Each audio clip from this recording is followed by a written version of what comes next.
Yeah, so our first problem is like longest increasing path in a matrix. So you are given m cross n integer matrix and you have to return the longest increasing path in it. And from each cell you can either move in four directions, left, right, up and down, and you may not move diagonally or outside the boundary of the what is it matrix.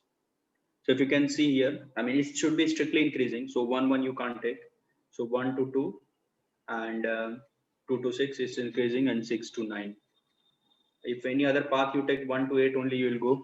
Further you can't go. Here 1 to 6, 6 to 9, three paths, because 9 to 9 again you can't go because they are parallel. I mean same, should be increasing. So here 4 is the result. And again here 3 to 6, 4, 5 and 6, 4. And these are some of the constraints. Yeah. So what should be the brute force here? So one question is, should it be always strictly increasing or it can be Uh, non-decreasing? I also thought it will be non-decreasing, but had it been that case, they are not including this one, right? 1 1. I mean the last n minus 1. Okay. So it means it's strictly increasing. But they haven't mentioned anything like that. It's an inference that I draw from here. Correct. What is Based on the first example, right? even in second example also same thing. Hmm. Somewhere second. Okay, but still that is not a very difficult way to implement even if we are Equal asked to, to, right? Hmm. code equality you'll just push and then we are done now. You're done. Okay. Yeah, very good. So brute force is like at every cell you make a DFS call, right? And just check that condition, like whenever you go to the next call, if it is greater than this, recursively you can go to every matrix of the cell, right? Hmm. So you are saying that you go to each and every cell and from there you start sort of a traversal, maybe it's a DFS traversal like that, DFS, and then mm, keep on going to the end till you based don't on, stop. Hmm. yeah, you don't find that your next element is lesser than or equal to some, like, since Okay. this will hit your TL, you can, I mean, there will be multiple sub problems, right? Like But in you that can, case, if you talk about DFS, are you going to mark those cells as visited which you have visited? yeah, otherwise it will be like, you will fall in a loop, right? Mm, No, no, no. I don't No, think there is a case of cycle here, because if we need an increasing path, then uh, if there would happen any cycle, then the path would become not strictly increasing.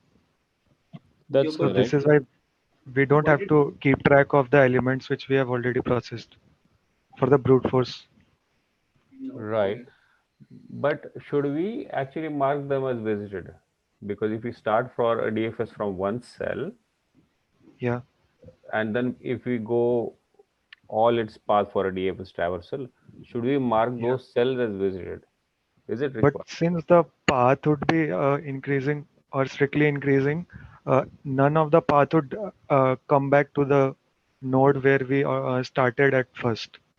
So this is why we don't have to mark Okay. specifically any node.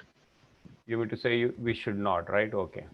Yeah. Otherwise, the But path would become not strictly increasing. Then it would be somewhat increasing, then decreasing. Then a cycle would be formed.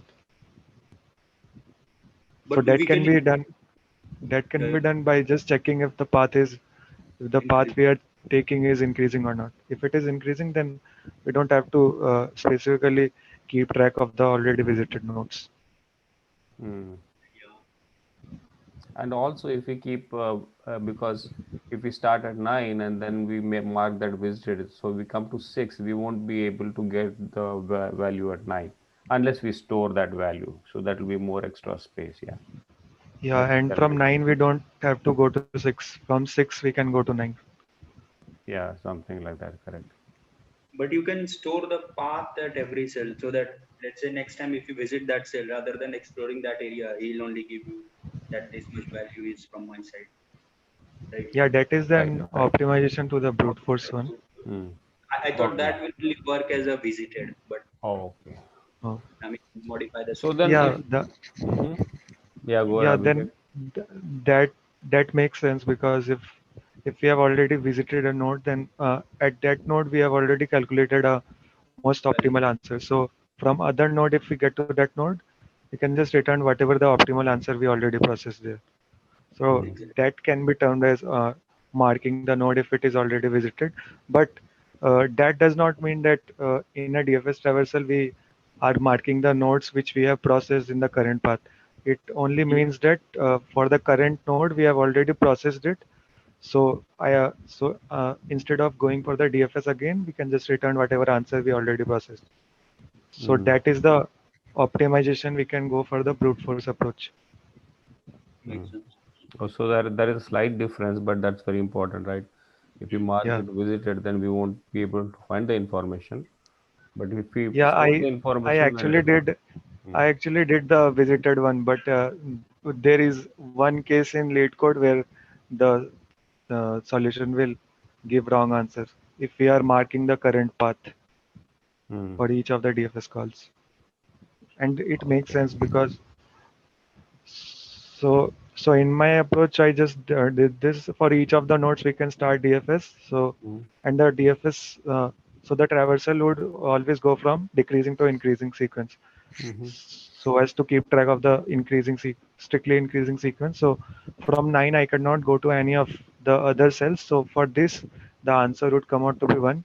Similarly for this 9 it would come out to be 1. For this 4 the answer would come out to be either 4 9 or 4 8. So this would be 2. For 6 it would be 2 again. For this 6 it would be 2. Either of 6 9 or 6 8 we can take. For this 8 answer would be 1. For this 2 answer would be 2 6 9. So this would be 3. And for this one it would be, I take the path 1 2 6 9. So it would be 4. And for this one the path would be 1 8. So this is 2. So this is what all the DFS traversals would return for the recursive function, and then I can just take whatever the maximum value out of all this. So in this way I can get the most optimal path, which is always strictly increasing. But again, if we look at this, when uh, I'm at 6, I make a DFS call from 6, so it will give me a path of 6 to 9. And then when I make a DFS call from 2, it will give me a path from 2 to 6 and then 6 to 9. Similarly, when I make a DFS call from 1, it would give me a path from 1 to 2, 2 to 6, and then 6 to 9. So we can see this is a repeating subproblem because for the first DFS, we were calling DFS of 6. For the second case, we were again calling DFS of 6, but DFS of 6 was already called before. Similarly, here DFS2 was called again, which was already called before, and DFS6 is already called. So here we can see there is some kind of repeating sub problem. What we can do is, since we have already processed some nodes before, we can uh, just uh, keep track of whatever was the most optimal answer for that particular node.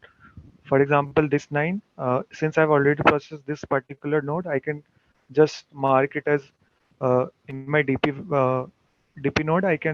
In my DP vector, I can just mark whatever the index of this current node is, and just mark whatever the answer I got at that particular uh, node. So for the next iteration, when I'm at 6, I can just check if I've already calculated the value at DP of 9 or not, DP of 0, comma 0 or not. If I have calculated, I can just return whatever answer I already got. So in this way, uh, the all the sub problems uh, will not be calculated again and again, and this is how we can get a further optimized approach from the brute force one. mhm. Okay. So So yeah. just one thing curious, because you said you marked visited for one solution.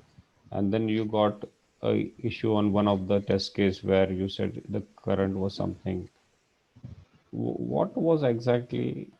Is it possible for you to? Because I Yeah. was also trying to visit it. Yeah. Okay. I Let's. don't want to leave it. Yeah, if it is very quick, that's fine.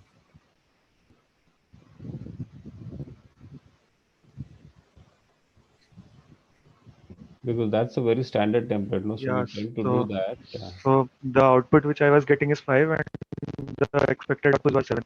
So here in this approach, okay, let's go through this code itself. So here for each of the nodes, I was starting a DFS call, and before starting the DFS call, I was marking all the nodes as visited, uh, as not visited, Okay. Uh-huh. and then I start the DFS call. And whatever the DFS call returns, I will take the maximum. So it gives me the maximum path length. Now in the DFS call, I check if it is already processed. If it is processed, just return whatever value I already got at that particular node. If not, I first mark it as visited. And then for each of the 4 adjacent nodes, I'll check if it is valid, and then it is not visited, and the value is greater than the current value.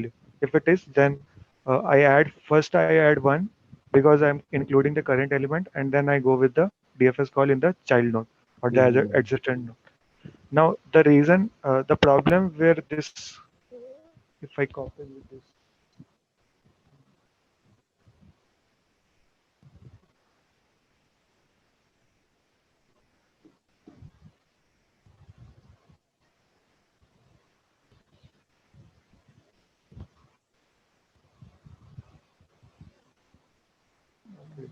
okay, let me just That's copy fine, I whatever think. the, Yeah. Don't worry. I think we can take this offline. You can just share me this test case. okay, okay, okay. Yeah, that's So fine. You can take here it. the problem was at Mhm. one of the nodes, it was uh, checking if the node is particularly visited or not, and there this value was giving the uh, boolean true value that it is already visited. So just take whatever max value it had, and then in Hmm. that way this was so it was not going for the The most DFS call, optimum way. and Okay. if it is not going with the DFS call, it is not giving us a most optimal Right, solution. right, right, right. Yeah, I also faced something similar. Yeah, no problem. But I lost the test case. Yeah, okay. We'll take that offline. No worries. Thank you. So this is the final solution. Here we start the DFS call at each of the nodes, and I just take whatever the max value I can get. Now, before this, the valid function just check if the current index are valid or not, and then the DFS call is first I assign the answer as 1. This is the base case if there is no path starting at the particular index, for example 9. I just have to include 9 in my current path. So for this, I can take 1 as my base case. Otherwise, I just check if it is already processed. If it is not, then I go with all the adjacent nodes, check if it is valid or not, and then the value has to be greater than the current node. If it is, I just include the current node, which is by adding 1 in my current path, and just go to the adjacent node. So this will just keep calling recursively, and it will go through all the nodes, and then I can just return my final answer. Uh, but before returning, I can just assign it in my DP vector. So here, if you look at this closely, each of the nodes are being processed at most twice. So first, in this uh, nested for loop, each of the nodes will be But called that you're once. just checking, right, on this. Yeah, yeah. Right. Here, each of the nodes or the index will be called once, and then even here, if it if there is a path existing between the current node with some other nodes, then that call would be made in the recursive call. So at most twice or thrice a given node is called Mhm. in this function. So that is how I guess the complexity would come out to be n square for the best case. Like there would be some constant factor.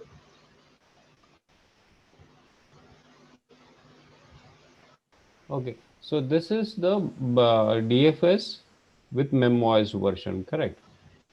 Yeah. Okay. Yeah, the brute force one is just remove whatever the the lines where I have just initialized or declared the DP values. Right.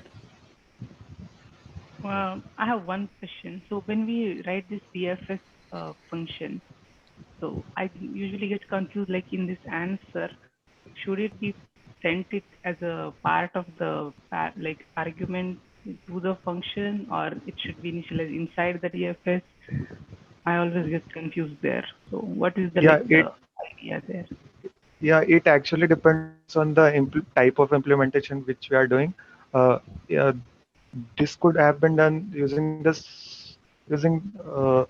like passing the path length in the given DFS call as well. Here, I just could have mentioned int answer here or the length, and for each of the Yeah. DFS call, I could have just incremented the answer first and then made the DFS call inside this. Uh, okay, so inside this for loop. But the only thing I had to do here was, or either I could declare this answer as a global variable, and for each of the path, I could just increment the answer. That could be done. But it depends on the implementation. I think here, instead of passing in the DFS call, Yeah, no. uh, Sometimes like I don't understand whether that answer is going to get overwritten because we are calling it again inside. So yeah, it like depends on you the are recursive taking answer as uh, one. type of Also, it recursive call depends on we the are doing. language. You, also, it Yeah, yeah, depends on the language that you choose, right? So Python is different from Java or C++. How you pass the variables. yeah. Um. Okay. Yeah, I usually use Python. So yeah. Yeah, so Python Okay, thanks. implementation will be little bit different from Java, C++, or C Sharp. So in So Python also we yeah, pass value by reference also, right? Yeah, uh, I guess the variables are not passed by reference. It is Direct passed by value. value. Yeah. Really? Yeah, Okay. yeah. I was Point asked this concept question in is a recent interview. Mm-hmm. oh, good to So know that's this. why some of the Yeah. code that is there in lead code for Python is different. For Python, it looks simpler, but when you try to do it in Java or C++, it has little bit more steps you have to do. Yeah. Mm-hmm. But in So Python in the it is says interview, I self, got right? confused. Yeah. So in the interview, I got confused regarding the list and the variable. So in Python, I guess if we pass a container or a set or list inside function, then it passes by reference. But if we pass a primitive data type like integer float, then it passes by value. Mm-hmm. Oh, I think for that you have to do the self dot something and then send it. Yeah. Then it will be passed by reference. Yeah. Yeah. Yeah. Okay. Thanks. Yeah. Okay. Yeah. This is good. Yeah. Yes, sir. yeah. So same thing is here also. Like so, what So we are this doing doesn't here. look like a hard problem, right? Like Yeah. just the DFS and then optimization. I saw it as hard and then I was like, oh, there should be something complex logic. No, no, no. It's medium. At least you can call hard. I think. Yeah. That will be But too Yeah, I guess sometimes that the visited was the only complexity, like thing. yeah, but confusing. sometimes the implementation also is tricky in some cases. It looks very easy, some of the implementation, but when you start implementing, you might have to be very careful if it's hard problem. Exactly. Yeah. So Okay. yes. Sometimes So it looks Yeah. easy or medium because we have been seeing this. right. Yeah. If you're Yeah. looking So it that for the first Yeah, I time, guess in each of the sessions, one out of three question is almost uh, of the topic DP. So even this is the memoization part of the DP one. So Mm. this can be one of the Yeah. reasons. exactly. Yeah. Go ahead, Shashank. So here, what this is what I'm passing res as a global variable, like which will take care of your answer. And rows and columns we are creating. These are just the base cases. If there is no rows and columns, you return 0. This is the caching part and all the 4 directions that will be moving.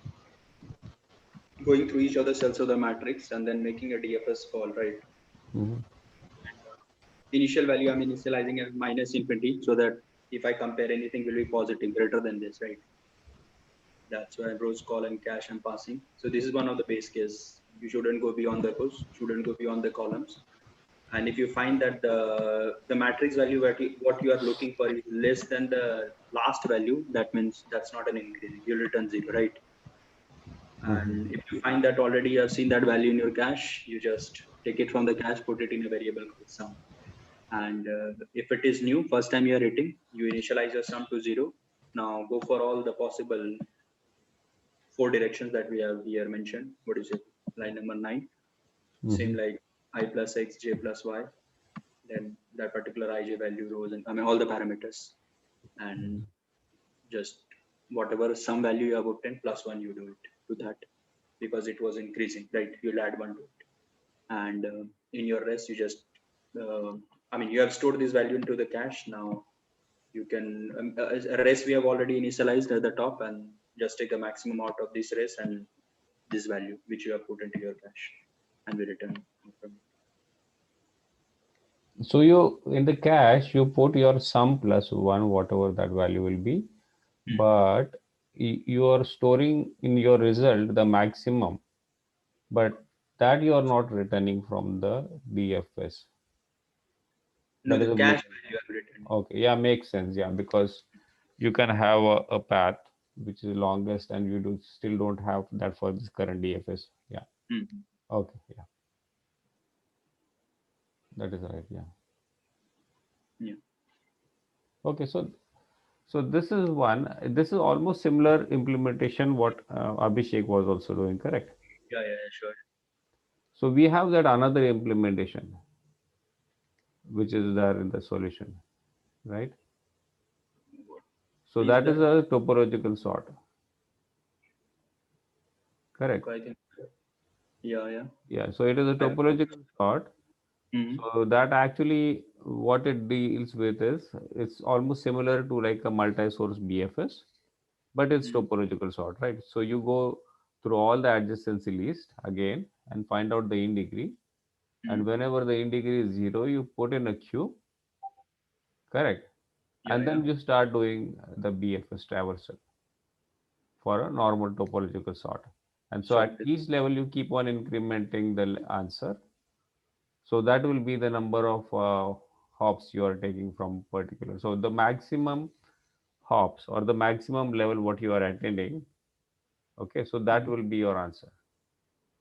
So like in a topological sort, you actually start with the dependency and you keep going. So that is also a sort of a DFS call, right, at the end, because if you look at it, yeah. So the maximum one will actually be your answer. Right. So that will be the number of hops. So I think that is also a good implementation, correct? Yeah, that should also be right. But why topological sort? That I didn't get, like intuition. I mean. Well, intuition is okay. So You want to share? I don't know about the intuition, but actually it fits in that, right? So because see what we are doing in this, okay, if you look at this diagram here, right? So we are trying to find out from where we can start. That is more important here. So if you start from 2, you are actually going to get only 3, like 2, 6, 9. That is only one thing. So you are trying to find out which is the minimum, okay, from where you can start. So that is 1 is the most minimum the cell which you can start. So that where topological sort helps, because in the in degree you can always find all its neighbors. So you are trying to create an adjacency list, right? So you're trying to do a normal graph traversal. For that you need an adjacency list.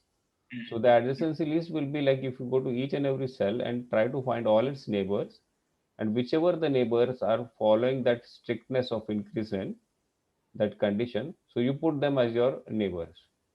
Okay, so then when you go to all the neighbors and you find all the in degrees of each and every cell, So whenever the integer is 0, so you know that is your correct starting point. So if you start at 1, so somehow someone gives you a way to start at 1, so this problem will be more easier to do, right? In that case, yeah. Yeah, Yeah. that makes sense. Yeah, so that is why the topological sort comes into picture. It's a different approach totally, like compared to DFS. Right, but it's not very difficult or very out of the way, right? So it is because if you're looking through this, the main thing comes to our mind always is if we were able to identify this value from where we want to start. So with a single DFS, actually we can finish everything, or maybe a minimal number of DFS we can do. Oh, Right? yeah, So we don't have to go for each and every yeah. path doing it. So yeah, if it really helps improves in the time complexity, I don't think so. It is almost the same time complexity what we are doing over here. Both of the approaches will give the same time complexity, but it's just a different way of doing it. And if someone asks us, okay, if you are able to do it that way, so how would you approach it? So that might be one way to do. Yeah. Yeah, that sounds good. Okay. Yeah, we can go to next. Yeah. So what was that alarm for? Yeah, that alarm, like it got terminated. I mean, phone alarm it was. Oh, sorry. I thought it was for the second question. No, no. Okay. No, no. No problem. Let's move on. Yeah. It's like maths problems are set in the alarm. Like if you have to solve an equation, then only that alarm gets off. So close it. So this is like now a sum of mutated array closest to target. So you're given an integer array and a target value. You have to return the integer value such that when we change all the integers larger than the value in the given array to be equal to the value, the sum of the array gets as close as possible in absolute difference to the target. Okay. And if there is a tie, you return minimum such integer. Yeah, like if it is 10, like if you repeat 3 itself 3 times, it will sum up to 9, and 9 is closer to this 10, right? Because if you repeat 4, what do you say, 2 times if you repeat, it will be 8. So difference will be 2, and 3 times difference will be 2, but 9 is a difference of 1. And 9, if we take 9, we could have taken, right? Oh, but minimum such integer we have to return. That's why we are taking. Okay. No, no, it's not like that. See, we can take 9 also.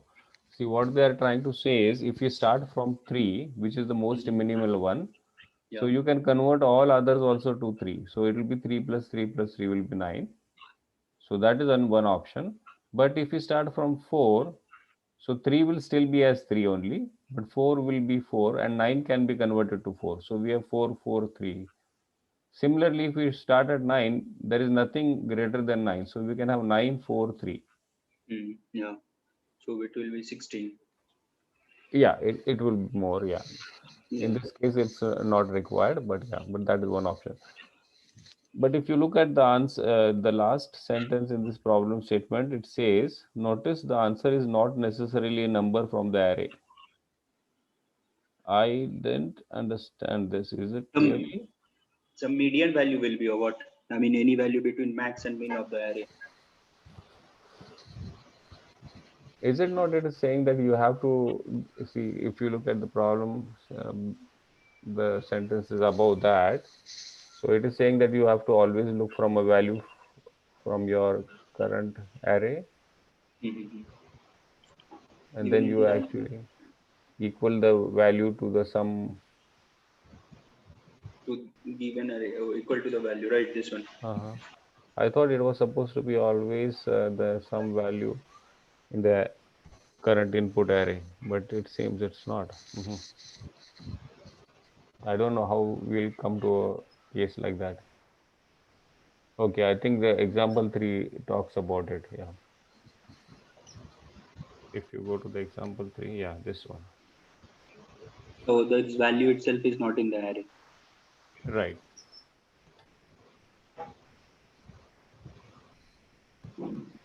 Yeah. Because any value, if you take any value, it will exceed definitely your task.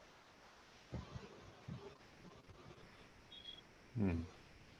So what will you do? You will take the minimum value and half it, something like that, right? The This is How very do brute you? force one would be the brute force one would be just set the value and then keep checking where it satisfies the condition. So the range can be either from 0 to the target itself. uh, you are saying 0 to the maximum The value in that array. Yeah, why target? Yeah, It should be maximum. yeah. Since it is brute force, just take it as max target value itself for the upper bound. But if we look at this closely, the max value which the answer can be is the maximum value in the array. Since if we take any value which is larger than whatever the max value is present in the array, then this won't impact whatever element is present in the array or the sum, total sum. So at max, the value can be whatever the max element is present in the array. Yeah. Yeah. But that's not really clearly worded in the problem statement, the first statement, because it talks about given an integer array and a target, return the integer value such that when we change all the integers larger than the value in a given array to be equal to the value. So, Yeah, from here we have to get the intuition that whatever be the case at max, the max value in the array would be the answer, because if we take any value greater than this, it won't impact the elements in the array. But in the second example, how do you do that? Like Yeah, it's two, there, 3, 5, right? So yeah, either the you can max have, value is the answer. you want target 10, right? And so Yeah, you can do either 3 and 3, 3, then it's 9. 2 and 2 and 2, then it's 6. Correct? yeah, Is that right? mhm, yeah. yeah, And then 5 and 5 is 10. But do we need to have the array always have 3 elements? no, Or array can No, be anything, any big array, input array should be fine. You can have any numbers.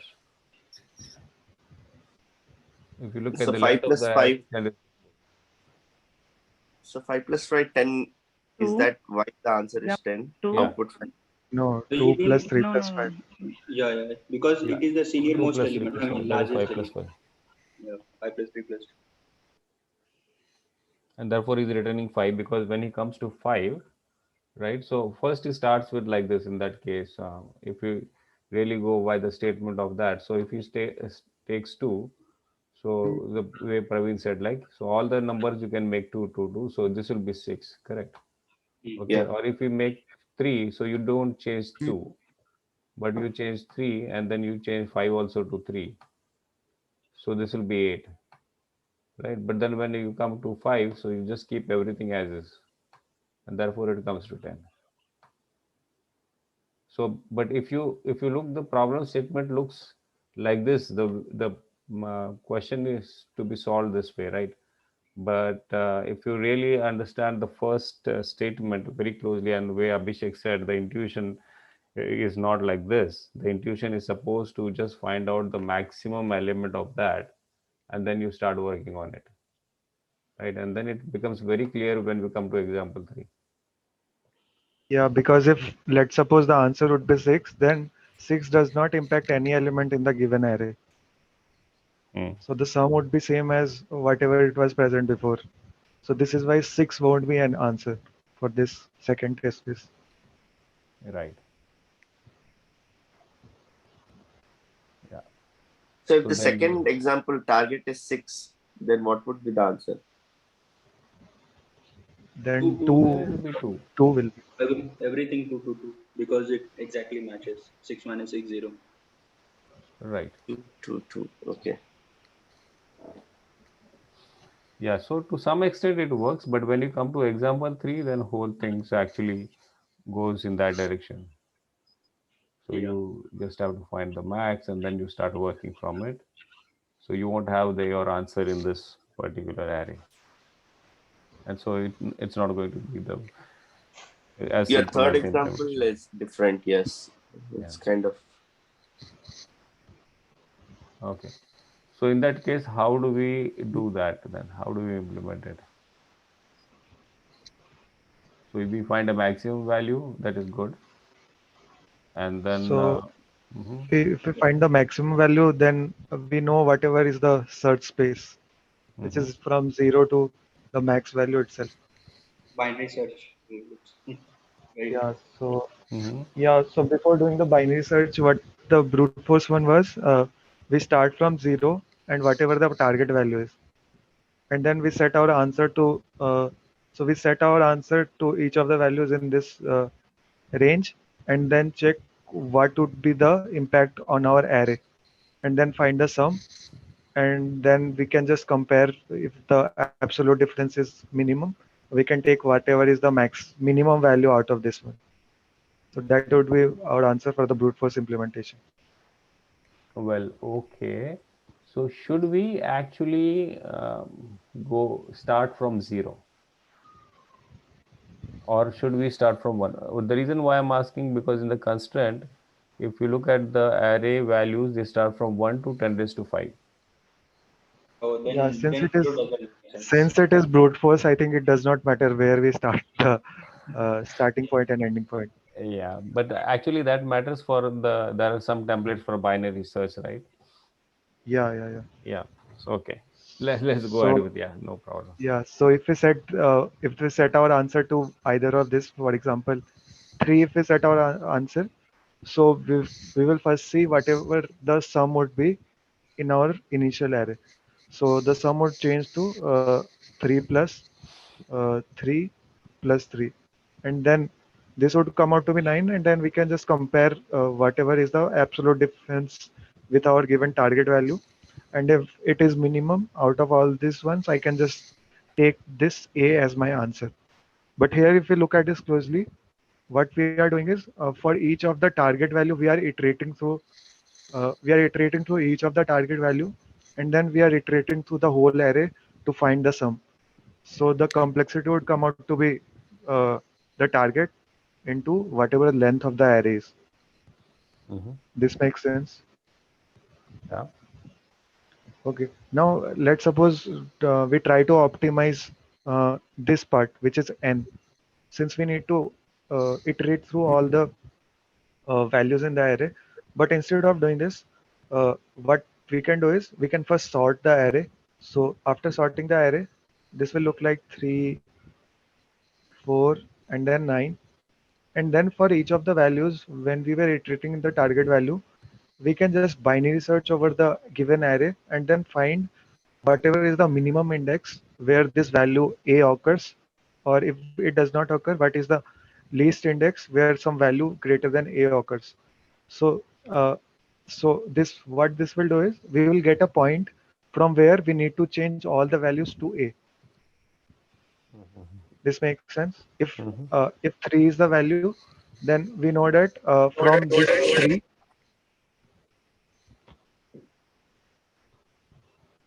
No, I think there's some noise. That's fine. Go ahead, Okay. Abhishek. Okay. If let's suppose it is 4, then the binary search would return me this index, which is 4. Now I know that from this 4, all the values beyond 4 has to be changed to 4, Mm-hmm. because what the answer signified in our question is we change all the values in our array which are equal or greater to the current answer to be the value of the answer itself. So here the array would be changed to somewhat like this, and then we can just find whatever the sum is. But again, we need to iterate through all the arrays. But instead of doing this, we can store the prefix sum of the array itself. Mm-hmm. So since I needed this value, and so I needed all the values before I made a change. So this value can be directly calculated using the prefix sum, and this value can be calculated by whatever the number of elements are present, and then what is the current value of the iteration. So here it is 4, so I can just multiply 2 into 4, because 4 plus 4 would be 8. So this is what 2 into 4 is giving, and then I would add whatever the prefix sum value is. So it would be 3, Mm-hmm. since only 3 is present. So here it would give me 11. So for 4, I'm getting the sum as 11. And then I can do the same thing. I can compare absolute difference with target. And then I can just try to minimize this function, this value. So similarly here, we are iterating through all the values of the target. But here, since we don't have to iterate through all the values, so there is only a logarithmic time needed so as to get the lower bound of the current iteration of the value. So this is what the complexity would look like. But here again, extra n would be added for the prefix sum, and extra n log n would be added for sorting the array.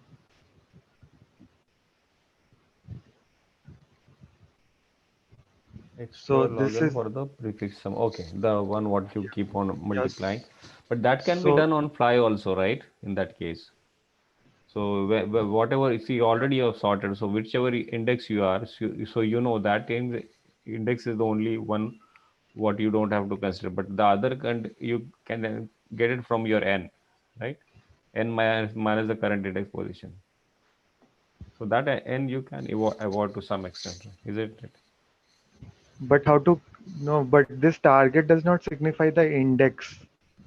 This target signifies our answer. So how to get the previous sum of the So current you see sorted array? when you are actually iterating the array, when you start from, if your array is sorted 3 4 9, right? So you start Yeah. from 3. So if you start from 3, you can actually find out your whatever your sum 333, right? You can just find out without traversing the whole array, right? So you know that But at value 3, you are 3. So 3 multiplied by 3 will be 9. Then when you move to 4, you actually keep a cumulative sum of the previous value. no, but we are not iterating to the array. We are iterating to the target. Okay, okay. So you're talking about the binary search approach, right? Yeah, yeah, yeah. Oh, sorry, my bad then. Yeah. Yeah. So to keep track of the previous element, this is why we need a prefix sum, because we Okay. are iterating to the target and not the array. Okay. So I'll just quickly go through the implementation of this approach. First, we sort the array. Then this is for the prefix sum part. We set the prefix sum in our p vector, and then the current value, which is the minimum absolute difference, I initialize it int max, and the initial answer to be -1. This can be put any value, but I just took it as -1. Now, first we find the index where, so the it gives me the lower bound gives me the minimum index where the current target value or the current candidate for our answer exists, and if it does not exist, it just gives me the next greater value. And then what would be the current sum? The current sum would be the prefix sum plus how many elements I need to change, and then what value I need to change them to. So this into I is same as this into 4 which we are doing, since this 4 comes from whatever we were iterating in the target. And this n minus j gives me the number of elements which I am changing. So this gives me the current sum after I made some changes in the current array. So this is done in constant time using the prefix sum. Otherwise, I just need to iterate through all the values. Now I just get the absolute difference from the target and the current sum, and then I check if it is less than my value which I initialized earlier. If it is less, I just take it as my value, and then just set my answer to whatever the current target value is. Also, this will make sure that since I am not keeping this as equal, so this will make sure that I always get a minimum integer, which the question mentioned here. And then at last I can just return the answer. But we can just early exit here if we see that the lower bound here returns me, for example here. So for imagine if the target here was something of this sort 19, then if the value would come out to be 10, I know that this 10 won't be my answer, and here the lower bound would return me this index. So And since we already came to know that the maximum value which the answer can take is the maximum value in my given vector, which is 9f. So, so the current sum would be anyways greater than the target, and the lower bound would come out to be the rightmost index in the array. So here I can just break out, or we are just early exiting the this loop, and then I can just return my answer. Can you So explain that lower bound line? I didn't get that. J is equal to lower bound. okay. Yeah, so let's take some vector here, which is, let's take 3, then 3, then 4, 5, and then 10. Now, when I call a lower bound of 3, this gives me this index. When I call lower bound of 4, this gives me this index. And when I call lower bound of 6, this gives me this index. So what lower bound is doing is, if the current value exists in the given array, it will give me the first index where the current value is occurring. And if the current value does not occur in the sequence, for example, 6 does not occur in the sequence, it will give me the minimum, it will give me the index of the minimum value, which is just greater than the value passed in the lower bound. So the minimum value, which is greater than 6, which is existing in this array, is 10.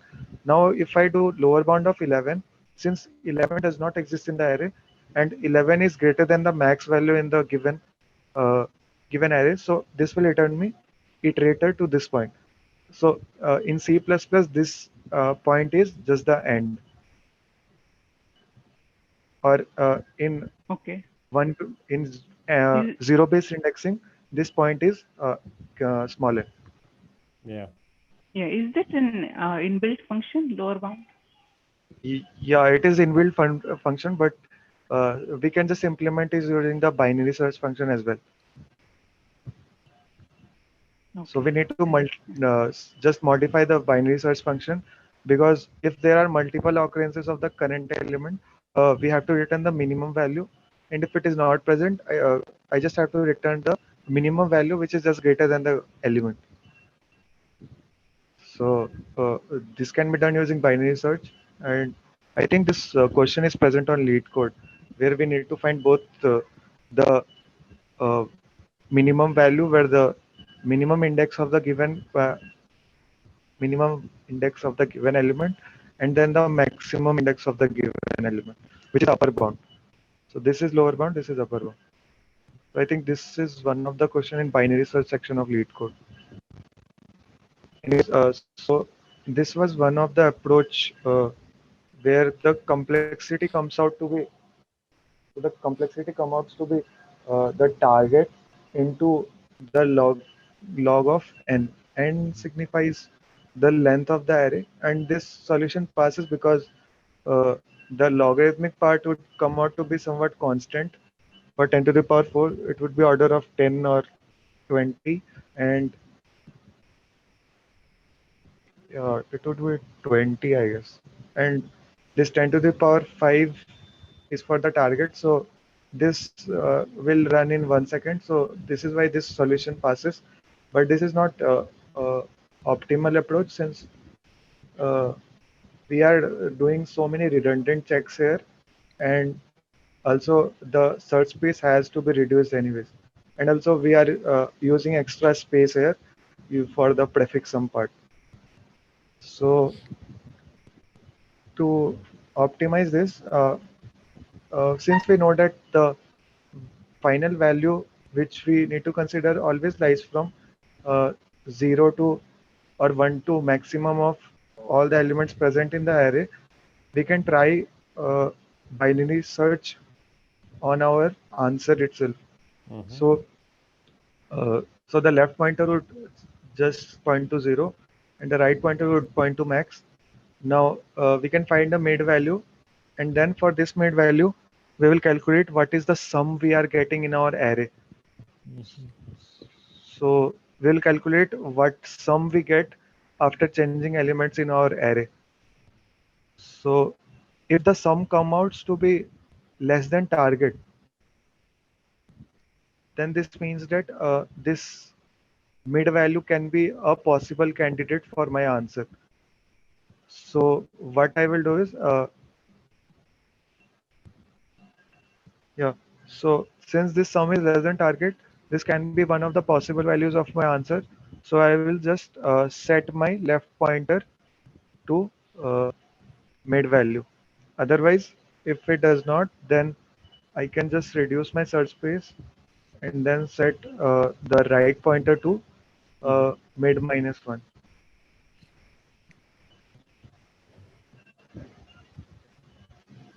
Yeah. Yeah. So that will be the So binary search way. Okay. yeah, yeah. So here the complexity would come out to be n of log of the max value present in the array, because sum has to be, this sum would be calculated by iterating through all the values, and this log m comes from this binary search.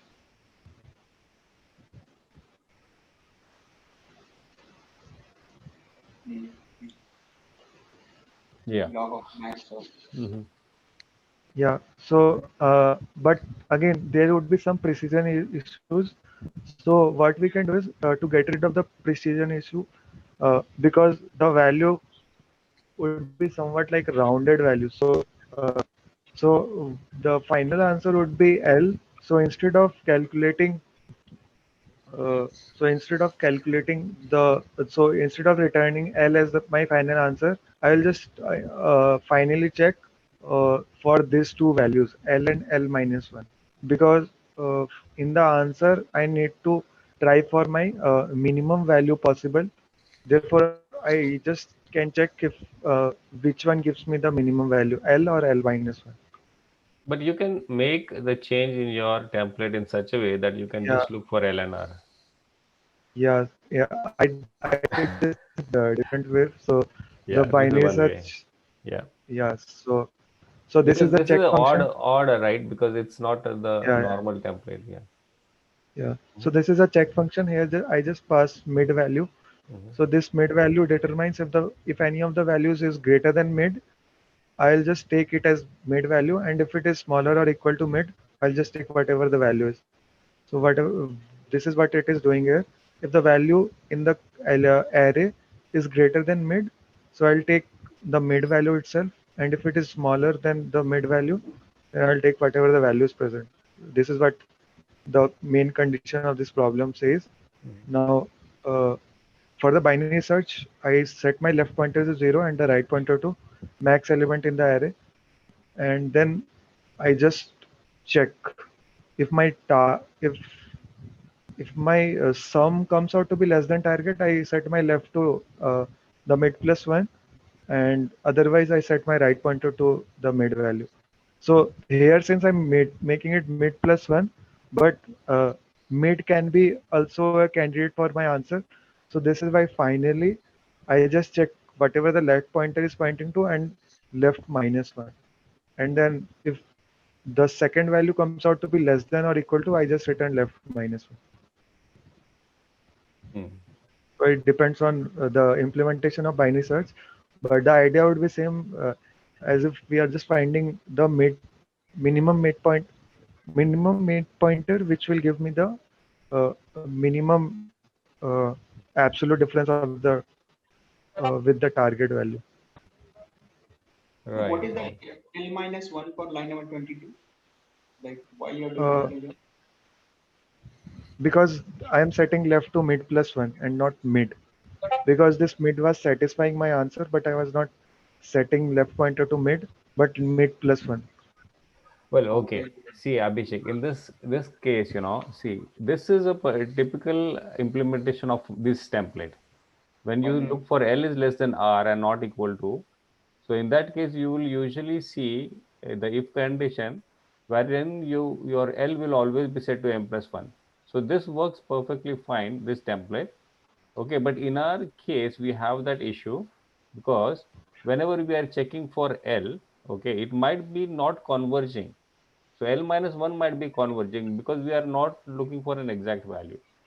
So for that reason, we'll have Yeah. to do this check L and L minus 1. That is fine. But if we see here, I am passing mid value in my check function, but I am setting left to mid plus 1. So Yeah, but that is what this, we usually do for the template, right?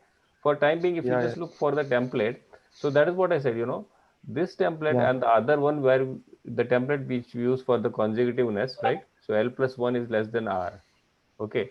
In that yeah, case, we don't have to do that.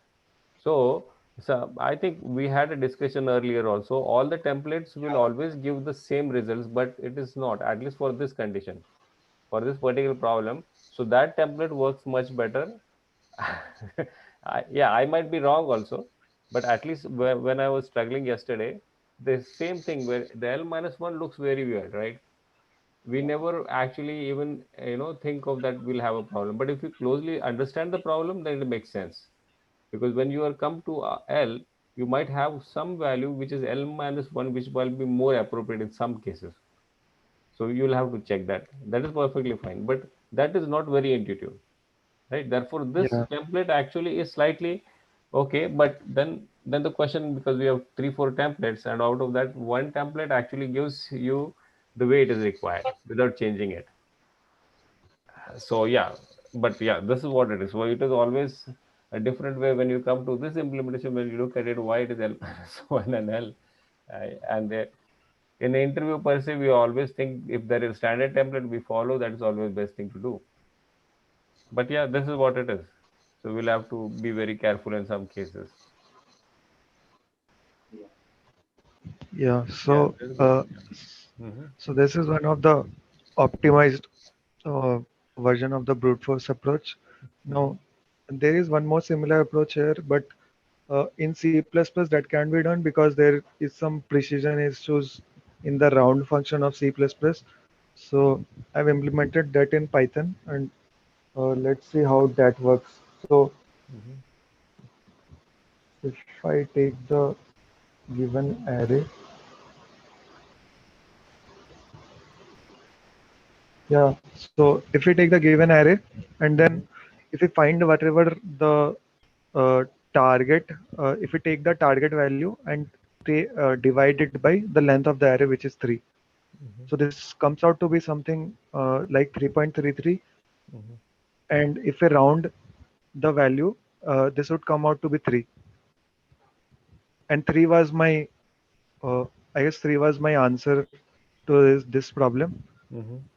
Right. So, this is the main idea of this approach, where uh, we are trying to, so we are trying to get a average value of using the target itself, and then we can just return whatever the average value comes out to be, because the average, if we just replace this average value in our array, Mm-hmm. this value will be always closer to our target, because if we change this to 333, the sum would come out to be 9, and 9 is very close to 10, and this Mm-hmm. is why this is a optimal answer in this case. Similarly, if we take any other example, let's see, 235.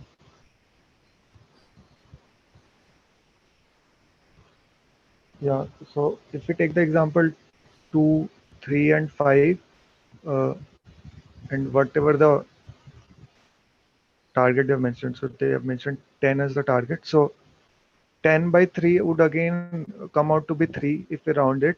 But here, if we look at this, the minimum element which is present here is less than the uh, whatever optimized target which we could have got.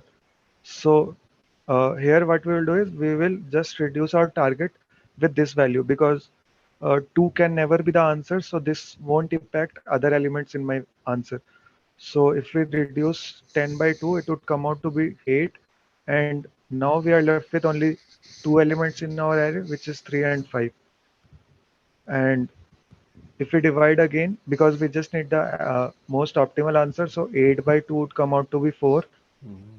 But again, 4, the minimum element present in this array is 3. So 4 won't impact any element. So 4 won't impact the element 3.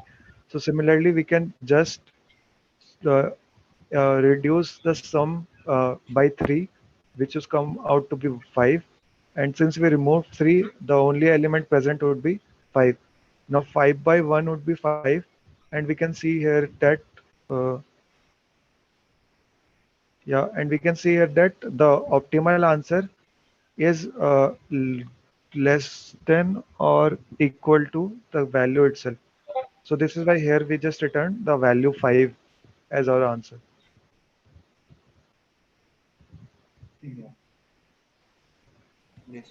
Yeah, this is a very clever way of doing it. Yeah.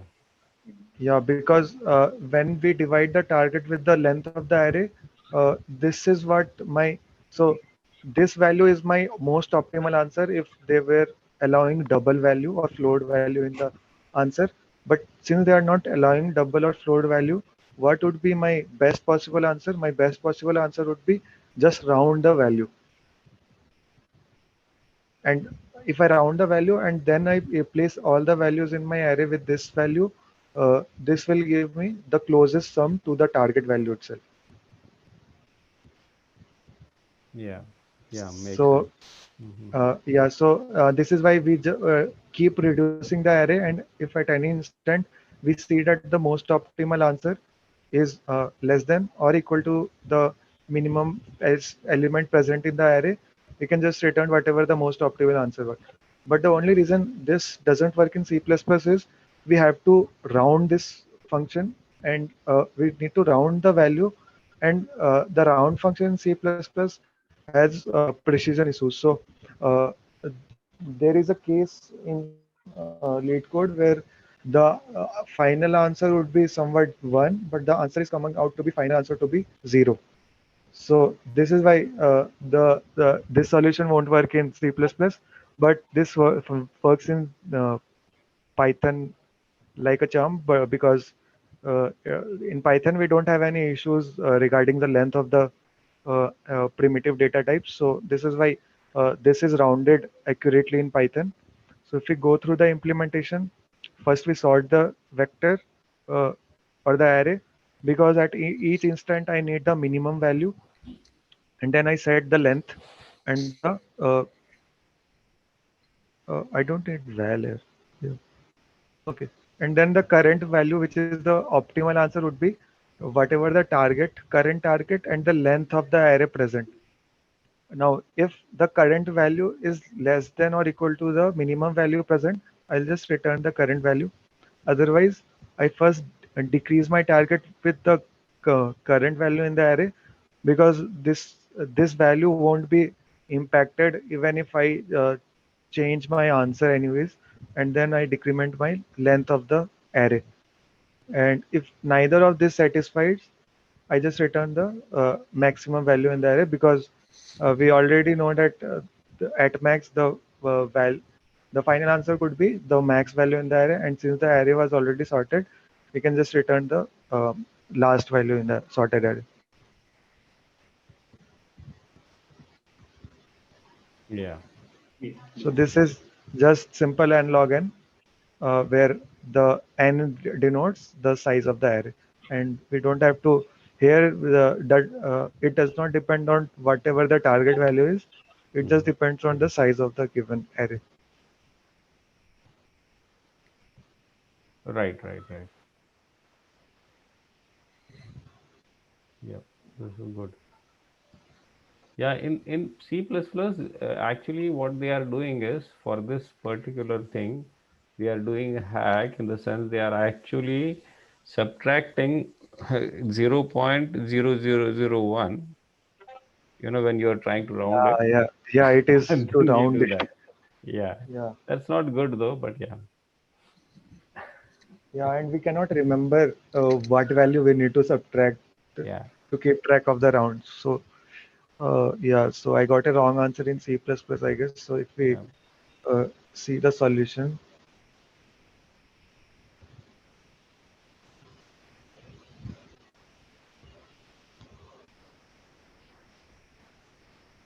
okay, so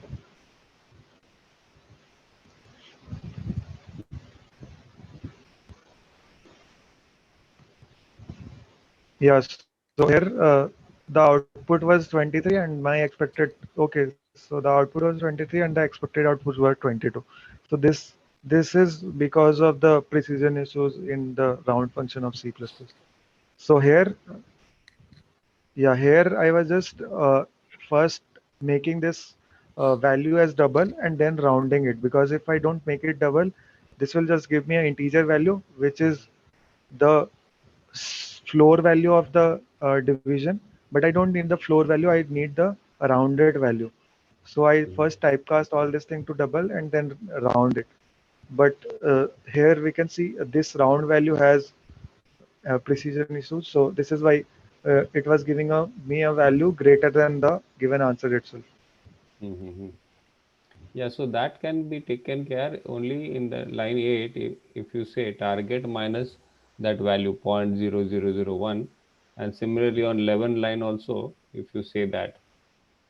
Similarly, if you subtract both places, if you do that, then actually that hack works. Yeah. Yeah, that's really good one. Yeah, at least you were able to trace it out. That was very important. Yeah. Mhm. So here also like binary search only, I think. Mhm.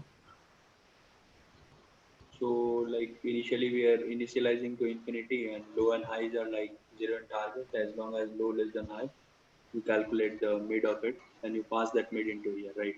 And you just check if the value which you have passed, if it is less than x, then it will be a. I mean, it will check for every element in your array. Otherwise, Mhm. Mhm. and if your s is less than target, you just check the distance, absolute distance between the target and your res, and then you keep on updating the res, and your value will be mid. And since the thing which you got written was less than the target, so you'll go on the right half, else you'll go on the left half of the loop. And Okay, because you are using this template, L low is less than or equal to high. yeah, that's a plus or minus. Okay.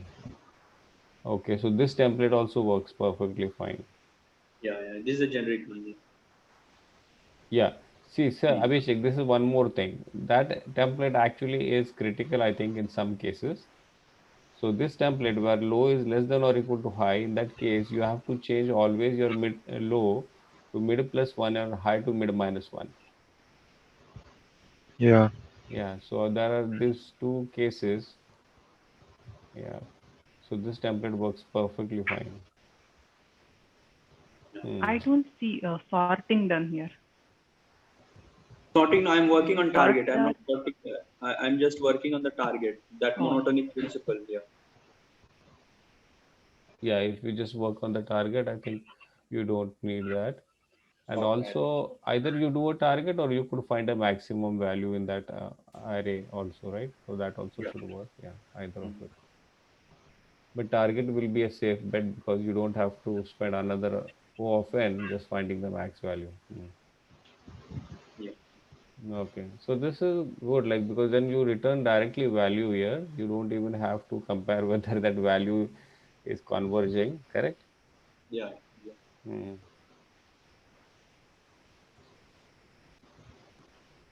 But Yeah. one thing, so there is slightly difference in your implementation also.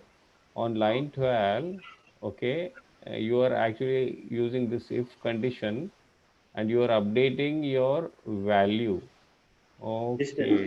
with the given. Yeah. I Huh, mean the distance okay. between. So this is again a non-standardization of the templates, right? Yeah.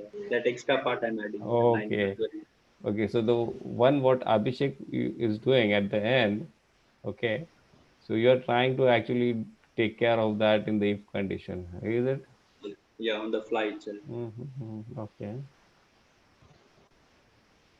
Okay, yeah, because then yeah, then that makes sense because okay, so you are trying to find whichever is the minimum, so you're safely return the value. Okay, so it's still this is a slightly non-standard template again. Because of the. Okay, It, yeah. well, no problem. So let me actually show you one way. Okay, wherein that normal template works the normal way. Okay, and I also did not do it on my own. I actually struggled, and then I found the solution somewhere else, and therefore I just wanted to show you guys. So this is the template, right? So when you are actually looking for start plus 1 is less than end, okay, and then always whenever you find your sum is greater than less than target, you just assign mid every time. You don't change it, right? So when you come here, when you are out of the loop, you don't do anything. You just check your start and end. Okay, you return it. You are not actually looking for something like the way Abhishek was also doing, like start -1 and start. Because you just look, either you have two only options, right? Because both are consecutive. Either the start one is the best op or the end one. Okay. So in this case also, you still have to look for start or end. You'll have to differentiate whether which is a good one. But both are consecutive. So at least you have an answer between only those two. Yeah, but this problem might be a very different problem. So we'll have to take care of all this stuff. Yeah, but so the binary search templates actually are slightly tricky usually. Yeah. Where did you get the template, Santosh? Well, okay. So the Where? templates, yeah. So we actually had a session once upon a time, and also these are the only three templates, right? One Yeah. Shashank is using and one Abhishek used, okay? And so one, the one I'm showing, right? So this one. So that when I mean the templates, these are the standard ways we are doing it. Yeah. Rogers, do you have link? You can. He has Yeah. taken that. Yeah, I can actually, in, yeah, in YouTube, I guess there is a, right. So there is a video also. Yeah. So Okay. you can share Yeah, that. yeah, Yeah. I will check. Sure. Yeah. Yeah. You can watch it. Thanks. Yeah, so here product of array you have to take except the number itself. Like you leave this number here and 2, 3, 4, 24. Then you leave 2, so 12, and then you leave 3 and 4 into 2, 8, and you leave this, so 6. So you have to populate the array in that way. And without division, in O of n time you have to solve and constant space.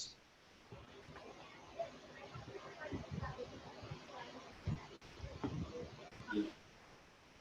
yeah, the brute force would be, since we don't allow division, so for each of the index, we iterate through all the values in the array and just keep the current index and take product of all the elements except the current index. Yeah. How would you optimize it?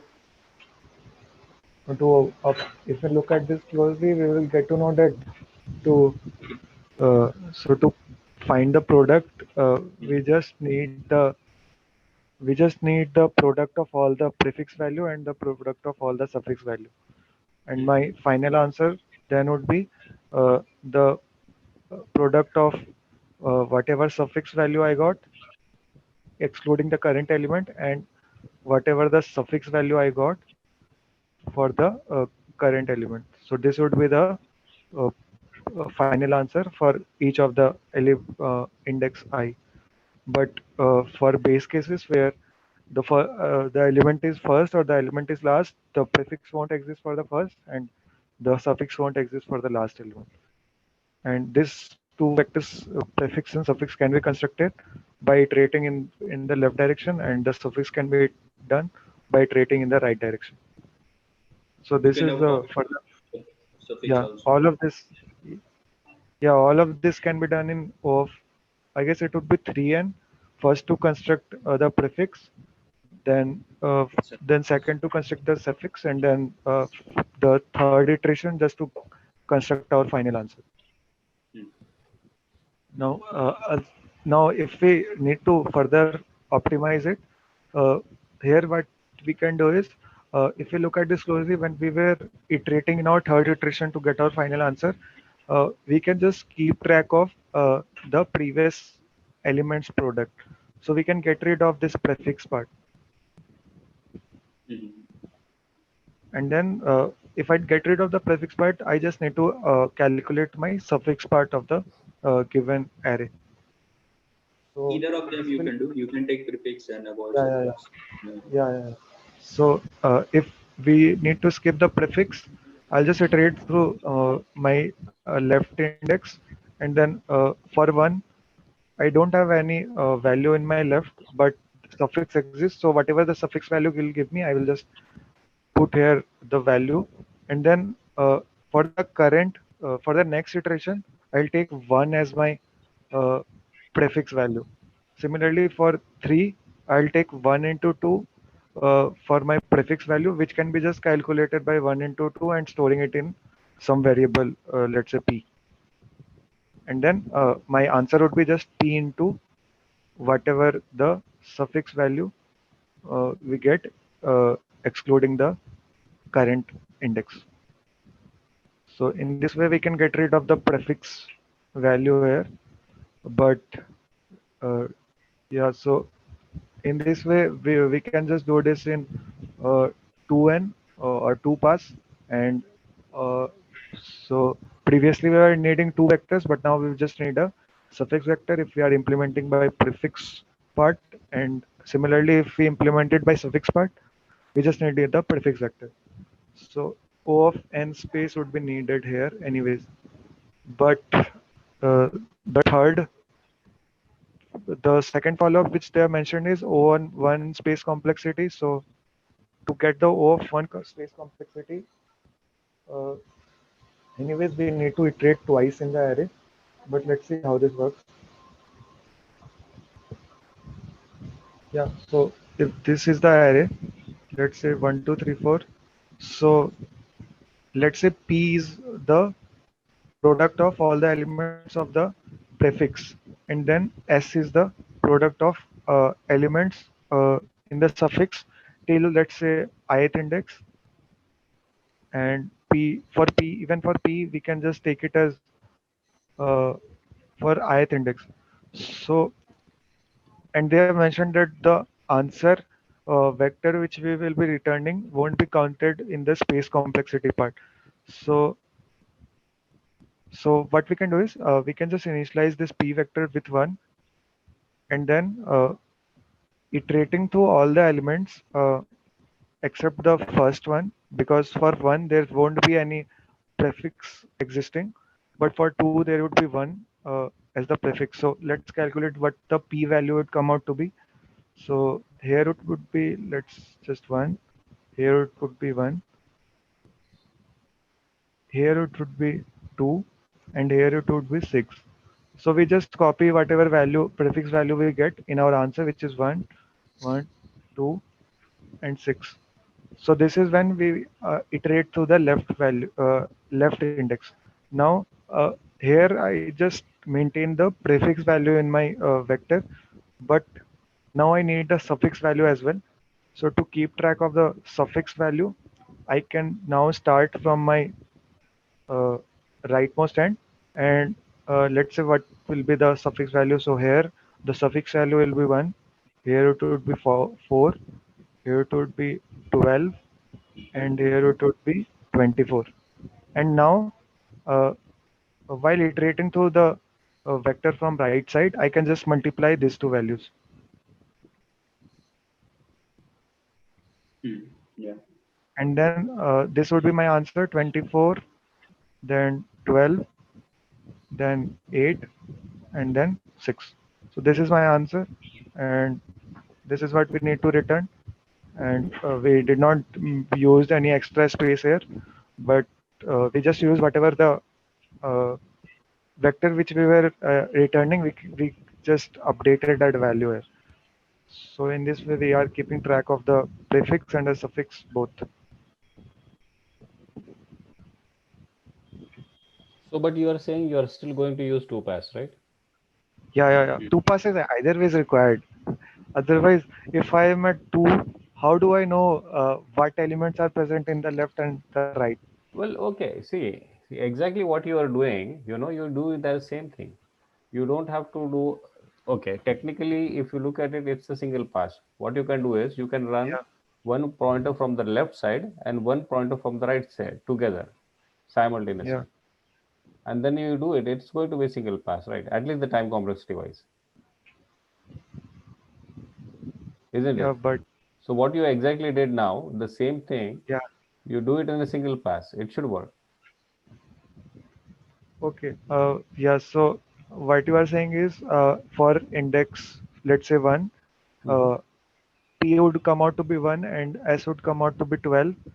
So now my answer would be 12, where now when I go to 3, I'll just increment my left pointer and then decrement my right pointer. No, no, So no. this would So come out to be 3. so you actually start your left pointer from left side and right pointer from right side, and whatever the values you are getting on the left side, you keep on multiplying and storing it in your array the way you're doing exactly. So you just imagine both of them to be different pointers and they are individually doing their own work, isn't it? Yeah, but yeah, I got it. What you are trying to say, but uh, anyways, each of the elements will be processed twice, I guess. So Yeah, that is that correct. But so time if it is complexity wise, it processed, is O of n. Yeah.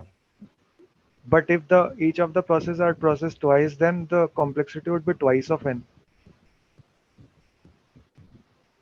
But you are traversing the array only once. Yeah, yeah. Here we are traversing the array only once, but the so for example, for let's say 0th index, the suffix pointer had to iterate through all the values in the suffix part. So Mm-hmm. 4 would be visited, 3 would be visited, 2 would be visited. Mm-hmm. So this value would come out to be 24. Mm-hmm. And for the prefix, I don't have to do anything. So this value would be just 1. Similarly, when I come at index 1, Mm-hmm. I just update my so I just update my prefix pointer, which would be 1 into 1. So this will come out to be 1. But now I just need to decrement my suffix pointer, because I don't need to include 2. So here, uh, what I can do is I can just divide 24 by 3. Mm-hmm. So 24 by 3 would come out to be 8, and Mm-hmm. no, 24 by 2, I guess, because for index 1 the value is 2. So it would come out to be 12. So 12 into 1 would be my answer for index 1. This is what you are saying. Okay. Let me see your implementation what it is. So I don't know what my better. Yeah, so here let's say A is the prefix one.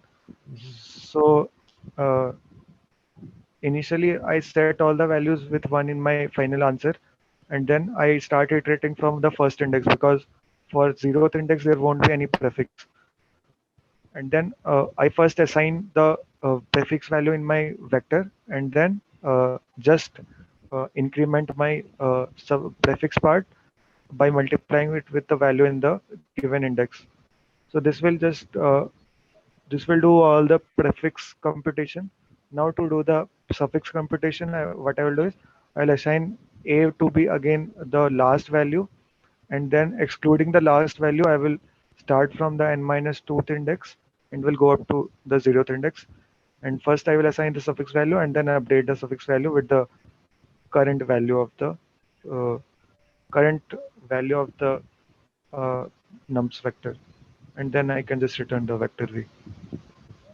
Yeah, that's exactly right, and exactly what you are doing, you should do it. But with the way we are doing on line from 7 to 10, okay, instead of for loop, you could have used a while loop, and the same what you are doing for the line 12 to 15, you could easily accommodate that in that for while loop, right? Yeah, I know. It is not going to be a big of a deal, but that will Yeah, be a single pass. yeah, it is single pass, but what I'm saying is each of the elements will be visited twice. Yeah, This is what absolutely. I'm saying. So because you Yeah, are yeah, actually moving both the pointers, so you will have to go to both the ends. Because if you start from yeah, left, you'll have to go to yeah, right and right to left. But they are doing it simultaneously in parallel. instead of Yeah. doing a separate pass. So if someone says, okay, this way is 2 pass, can you make it 1 pass? So that might be one option, the worst case. I know that's Yeah. not going to be of a big optimization, but that is Yeah. trying some optimization to some extent. The time complexity would be anyways twice of n. Absolutely, yeah, it will be the same. Yeah. Okay, got it.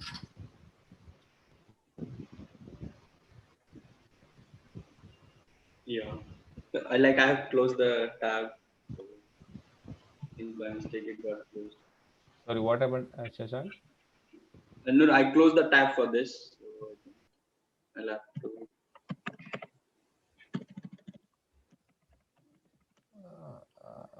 I'll share it in the Discord. Okay, Okay, are you saying that you need more time to open it, or? yeah, it's taking time. System got hang like Oh, okay, that okay, tab, yeah. So I'll share it in here. Anyways, it was same like what Abhishek has shared. okay, okay. Hmm. No worries. Yeah, okay. In that case, okay, let me show you, Abhishek, what I was talking about, and then we can close it. Oh man, where I'm going. Sorry, yeah, this one, right? So I know, so this is the way I was talking about, you just, this is the value, right value, and this is my left pointer and right pointer. I just do this while loop again, but every time you actually keep on multiplying both of this. But as you're saying that they are being done twice, yeah.